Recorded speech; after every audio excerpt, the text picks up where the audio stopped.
Bonsoir à tous et à toutes. Je voulais dire un mot et rebondir parce que c'est un débat et je crois que c'est intéressant la manière dont le débat a à la fois été introduit et se poursuit.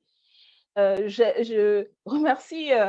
Marie-Noëlle Iman d'avoir mis les pieds dans le plat parce que au moins ça met tout sur la table. Hein. Et je tiens à exprimer bien sûr toute ma solidarité avec Ali Rabé à la fois pour ce qu'il subit et pour subir de l'attaque de l'extrême droite, on pourra y revenir, mais aussi, je pense, par rapport à ce qui a pu être dit juste avant lui, parce que j'ai trouvé ça extrêmement violent, à vrai dire, de la manière dont, en fait, sa présence et sa légitimité en tant qu'élu, maire, et y compris en tant que personne étant victime aujourd'hui de tout ce que représente en vérité le débat Marine Le Pen, Gérald Darmanin actuellement, et la raison pour laquelle ce, cet échange a lieu aujourd'hui à cette heure-ci. Et je trouve que c'est à nouveau, je trouve que c'était assez emblématique ce moment quand même de tout ce qui ne va pas et de la raison pour laquelle, y compris moi, je me suis posé la question d'être présente ce soir. J'y remplace Alexis Corbière qui était chef de file de notre groupe parlementaire à l'Assemblée sur ce texte. Donc c'est lui qui a suivi ce travail qui est, je pense que vous l'avez vu et entendu au front là-dessus. Et qui a eu un contretemps. Et donc je l'ai remplacé, mais je l'ai remplacé aussi en sachant les échanges qu'il y avait pu y avoir autour de ce débat. Et moi, ce qui m'interpelle, c'est qu'on se retrouve aujourd'hui à devoir justifier notre présence. Ali a dû justifier sa présence et s'excuser presque d'être présent. Et je crois que non seulement c'est très violent, mais ça dit beaucoup de la raison pour laquelle aujourd'hui Marine Le Pen et Gérald Darmanin, la droite et l'extrême droite, voire la droite extrême et l'extrême droite, ou alors les FAF entre eux, d'une certaine manière, peuvent aujourd'hui occuper le terrain, que la droite et l'extrême droite à l'Assemblée nationale peuvent aujourd'hui à ce point dévoyer ou finir de dévoyer le terme de la laïcité. C'est d'abord aussi parce que nous, je crois, en tout cas j'ai l'impression qu'on partage au moins une partie de cette identité politique-là dite de gauche, avons aussi permis que cela ait lieu, avons aussi permis, et ce qu'on a pu entendre tout à l'heure le montre, que des élus de la République puissent être harcelés et stigmatisés de la manière dont Ali a pu l'être, dont moi j'ai pu l'être, dont d'autres élus noirs et arabes, puisqu'il faut le dire, personnes racisées, même si certaines ne le comprennent pas, puissent être depuis un certain nombre, pas juste des élus, mais des journalistes, des universitaires aujourd'hui, être ciblés et qu'on retourne contre eux et contre elles et contre nous, en vérité, les stigmates et les armes avec lesquelles on essaie tant bien que mal de se défendre et on essaie de construire un rapport de force. Donc, je pense que c'est assez parlant. Moi, je me suis posé la question parce que effectivement, je n'étais pas le premier choix de ce débat et je pense que c'est aussi assez caractéristique du fait que certains et certaines semblent être plus choqués qu'il y ait une femme noire élue parlementaire, députée insoumise et un maire arabe qui soit présent sur ce débat, en plus des autres invités, alors que ce n'était pas le cas au départ. Je pense que s'il n'y avait eu que des hommes dans ce débat, j'imagine que Marie-Noëlle et Laurence Rossignol auraient été extrêmement choquées de se dire mais pourquoi il n'y a que des hommes. Mais voilà, la présence de personnes racisées semble être vécue comme un alibi ou je ne sais quoi. Et là aussi, je trouve ça assez à la fois violent et caractéristique.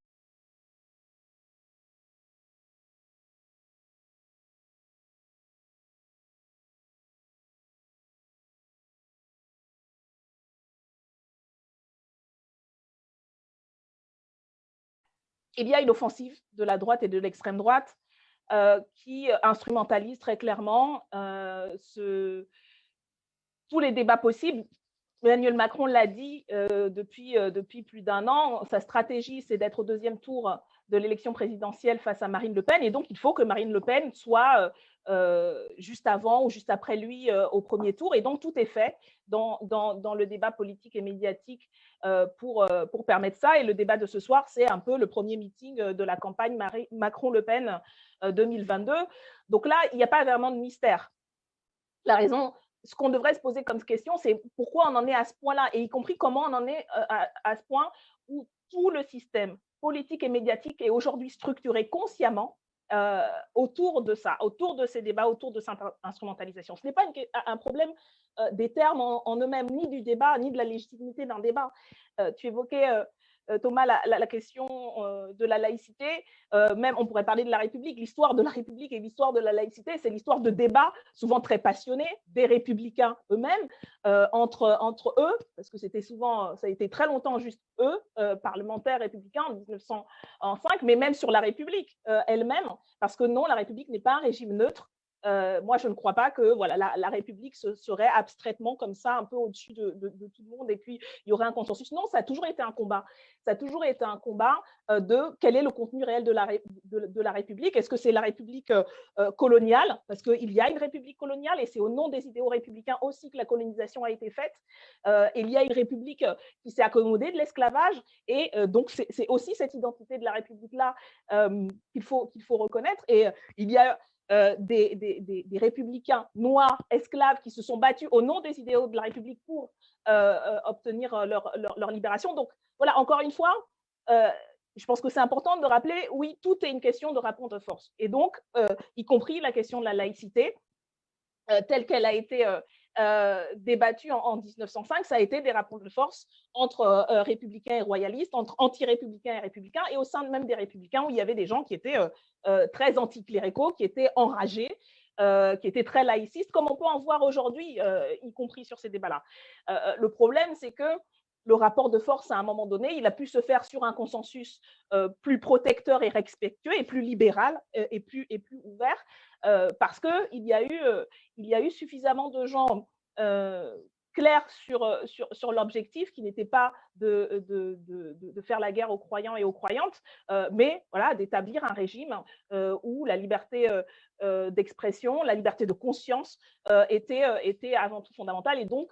en tout cas pour moi, ce que je retiens de cet héritage-là, avec toutes les contradictions, c'est avant tout un concept, une idée et des institutions qui sont mises en place pour protéger les personnes, pour protéger croyants et non-croyantes, mais voilà, plus protecteur que d'une arme de destruction.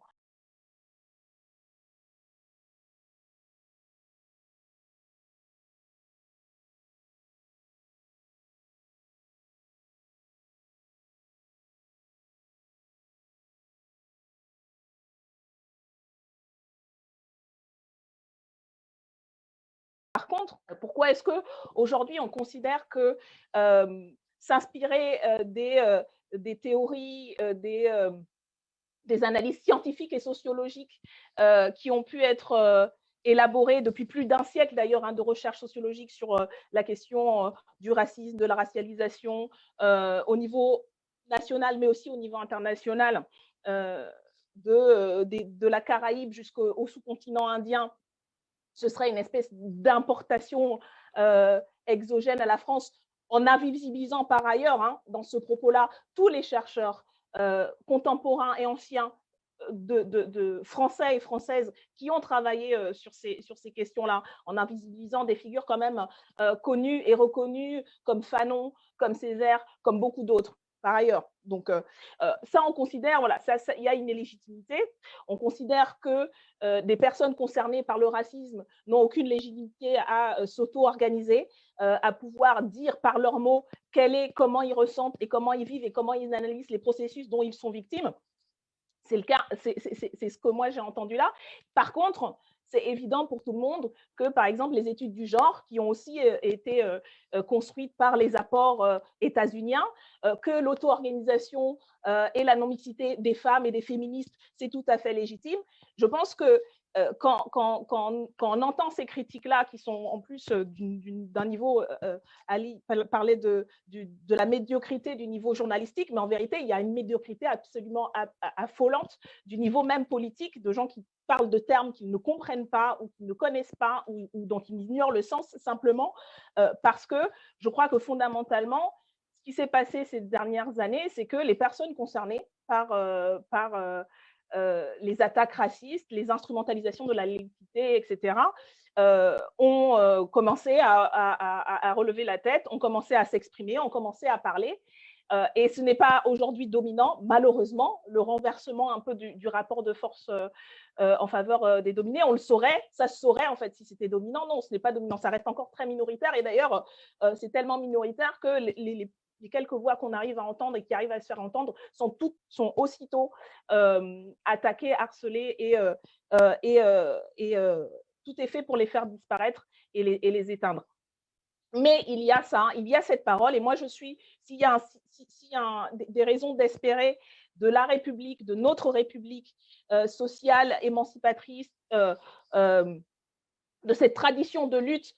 des personnes concernées, des travailleurs, des femmes, des anciens colonisés, des esclaves, c'est aussi dans un certain idéal républicain véritablement universaliste, dans le sens où on parle d'universalité des droits, pas d'un universel qui serait là aussi, qui est un objet de rapport de force et de définition aussi différentes et d'appréhension différentes. Moi, j'ai de l'espoir et ça m'inspire de voir voilà, cette prise de parole, de voir les personnes concernées s'auto-organiser. Je pense que c'est là où la gauche a les moyens en fait aussi de se reconstruire et d'en finir en fait avec ce qui a fait la victoire de la droite et de l'extrême droite et qui fait aujourd'hui la victoire de la Macronie idéologiquement avec cette offensive extrêmement réactionnaire, extrêmement raciste et notamment islamophobe, mais pas que. On voit aussi les attaques qu'il y a aujourd'hui sur des personnes comme Alice Coffin, où du coup il y a un recul même des questions de droits des femmes, droits des personnes LGBT, etc. Je crois qu'il y a là, ce n'est pas juste un tiret en plus, c'est une question fondamentale de stratégie. Est-ce qu'on veut rassembler le peuple, les gens, les individus autour de ce qui nous rassemble, mais en respectant ce que nous sommes et en acceptant de dire, ben, en fait, la définition de ce qu'est la République, on va l'écrire ensemble, en fait. Tout d'un coup, voilà, il y aura plusieurs mains autour, il y aura tout le monde autour de la table, voilà, et on va l'écrire à plusieurs mains et chacun va pouvoir écrire sa partie et son chapitre. Et je pense que ça remet en cause un certain statu quo. Ça remet en cause des prescripteurs et des prescriptrices qui, jusqu'à aujourd'hui, dans l'espace et dans le champ de définition de ce qu'est la gauche, de ce qu'elle est politiquement, de ce qu'elle est idéologiquement et culturellement, étaient dominants. Et étaient celles et ceux qui disaient ce qu'était la République, qui disaient ce qu'était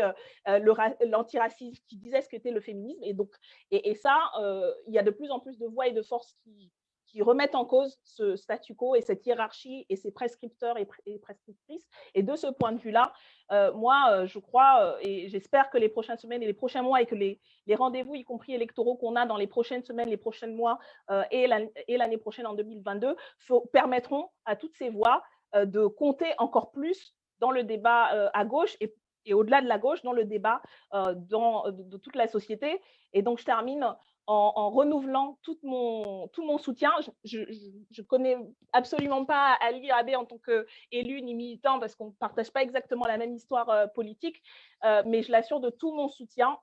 et de toute ma solidarité, ainsi que toutes les personnes qui sont aujourd'hui victimes de ce débat extrêmement toxique, qui sont ciblées, les personnes de confession musulmane, les militants antiracistes, les chercheurs et chercheuses aujourd'hui qui font l'objet de cette réaction extrêmement violente, et toutes celles et ceux, au final, personnes concernées comme alliés qui se battent pour l'émancipation,